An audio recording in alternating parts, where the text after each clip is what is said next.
How's it going, everyone? Welcome to the Minnesota Majestic 2025. This is round one coverage of me. So shout out Birdie Productions for this. This is a real cool opportunity.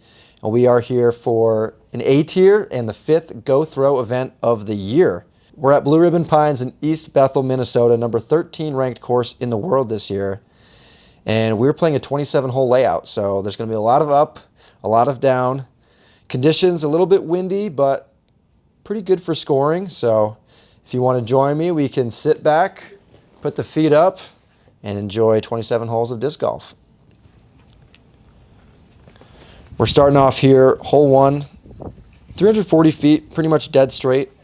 There's an A position on the right, and I'm pretty much aiming right there with a stable method, and that wind just kind of keeping it straight and hit the field goal. So we're good. A little lucky there. Ended up about 25 feet, and we cashed that birdie putt. It's always good to start your round off with a birdie putt of that range. Feeling confident into hole 2, and we missed the fairway, so obviously not too confident. A little out of position here and end up in the middle, not the worst spot. This is kind of an interesting hole, a little bit of a dual fairway down there, and thought I could jump putt to the basket. Come about 25 feet short, so similar putt as the first, and we leave it a bit right. So we give away that birdie back. Not the best feeling, but plenty of golf to go as we take this look at an iconic hole here, 444. And the tee shot, the second shot, a lot left to be desired, but forehand Vanguard coming up clutch, getting about 20 feet from the basket. And this to clean up a par and maybe get a little bit going into hole 4. Definitely, I think, the most awkward hole on this course. Either a forehand or a turnover that kind of keeps going straight.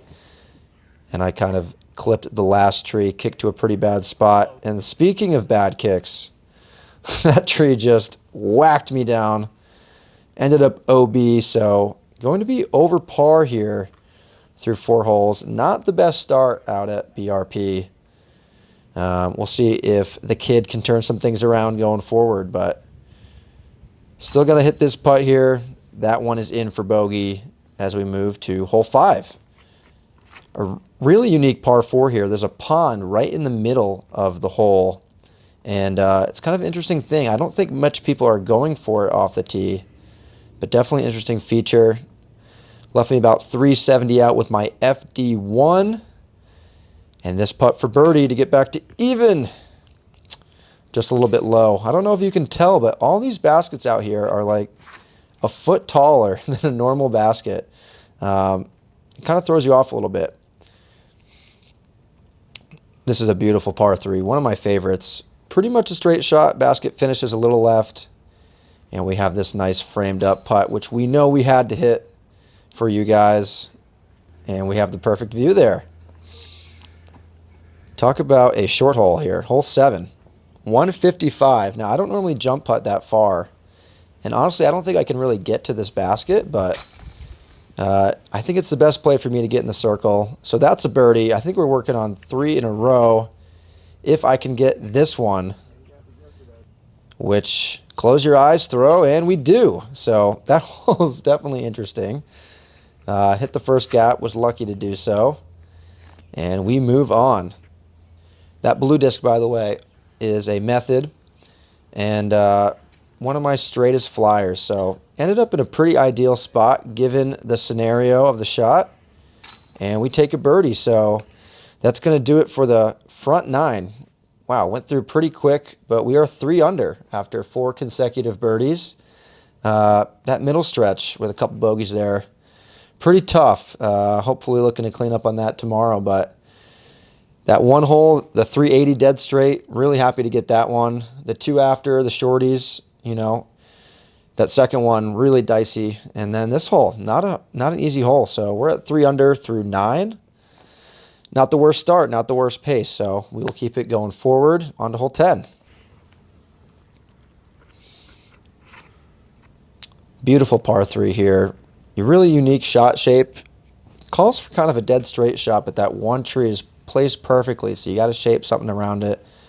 I go with the hyzer flip, leave it about 50 short, and this basket is quite elevated, as you can see, so hard to give it a full bid. We end up taking the par. No damage done. I mean, I'm a 6'2" fella, so to reach that basket like that is pretty rare for me. This is a pretty famous hole here, the alley hole, and man, I was about a foot from OB, so it's kind of scary, but it was also nearly the perfect shot. And we're working on 5 birdies in a row if it wasn't for a 10th, so never mind. This moves really fast. Knee putt here, and hey, we're starting to do something now. 5 under through 12. That was about 30-footer. Some solid wind there. This hole, I honestly cannot figure it out. It is 425 feet. It calls for a pushing hyzer, but man, I just cannot seem to aim wide enough. So we end up hitting these trees, about a 50-footer in the crosswind, and not able to fully commit to that. So we take a par. Another sweet par 3 here. I mean, BRP is full of them, man. There's 27 holes, and I would say most of them are pretty good. We ended up in the bowl here with a pretty perfect shot. And we get to see my 3rd forehand of the day. This is FD3, just going little one-hopper to the basket.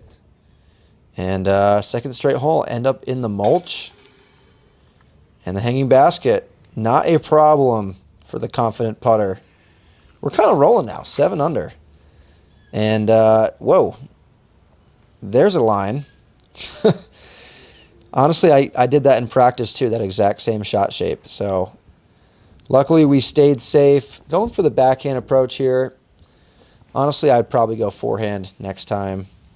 But we do have a knockdown wind putt from 35, if only he could commit. So we'll take a par there. And we move on to the treacherous 240 feet, and wow, that looked actually pretty graceful.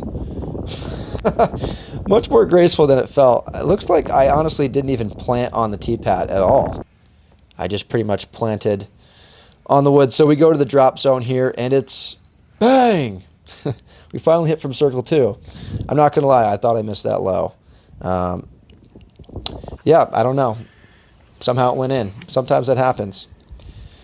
Pretty famous hole here, the driving range hole, and we had pretty good wind here, not going to lie. So was able to really get a hold of one. You know, it's kind of nice to throw when there's not OB left and right everywhere. You can really just give the people a show, and that's what I was able to do there, just shy of 600. So, you know, I'm sure there's many that could outdo me, but I'm happy with that. And then all of a sudden the wind really picked up on this putt. So I would say that was slightly better than your average 25-footer. So we'll take the birdie there. And, well, common theme. It looks like we'll give it right back. Way too wide on the hyzer there with the MD5. And I didn't really realize that you could go OB by the green left and have a much closer putt. So we'll make that correction tomorrow. If I'm going to go OB, do it there.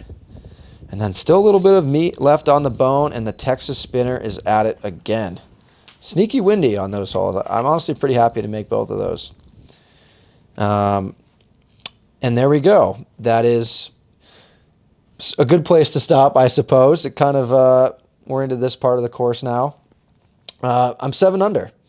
Not too bad. The pace is okay. I would like to have not given away so many bogeys at this point, but grabbing a couple good birdies, and I feel pretty confident down this last stretch of the course, so maybe we can push for double digits. That is the goal. Back to the action with hole 20 here, and a pretty simple hyzer, honestly, with the current wind conditions, and for some reason just didn't throw it high enough, so went 2 straight, had no putt, had to take a par there. And ooh, we kind of get a catch cam view on 21, and I found a gap, and we get a birdie. So 8 under. That was kind of magic. 22 here is a hole that honestly I don't really want to relive, but we're doing it anyway. Terrible shot. followed by a terrible shot.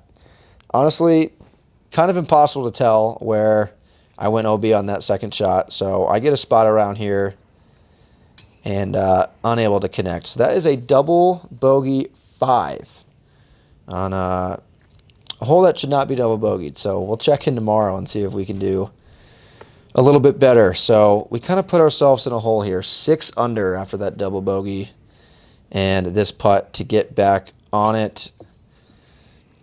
No dice. I kind of mentioned how these baskets were a little bit taller, so I pretty much started aiming at the band, and then hit the band twice in 2 holes. So maybe we'll aim a little bit lower tomorrow. Hole 24 here, pretty much another stock hyzer, and again, too low. I was just trying to get it up in the air so it could actually move left, and pretty bad mistake there on both of the hyzer holes to do that. So we have 3 holes left now, and it is do or die to get us back to a decent finish, and we cash a birdie there. Hopefully some momentum heading on to the last 2 holes. A unique par 4 here. Under 400 feet, definitely a 2-shot hole, though. I'd really love to see someone try to get an eagle here. It'd be sick. But we take 2 stock shots, and we end up birdie. So this hole, island hole to finish, got to stick it for a 9 under, and we take my tactic about 15 feet from the basket, and we finish on a high note. So 9 under, all in all, not too bad. Pretty much right around my rating. And yeah, fist pump for the guys there. Shout out Mason for filming this, and you guys for following along.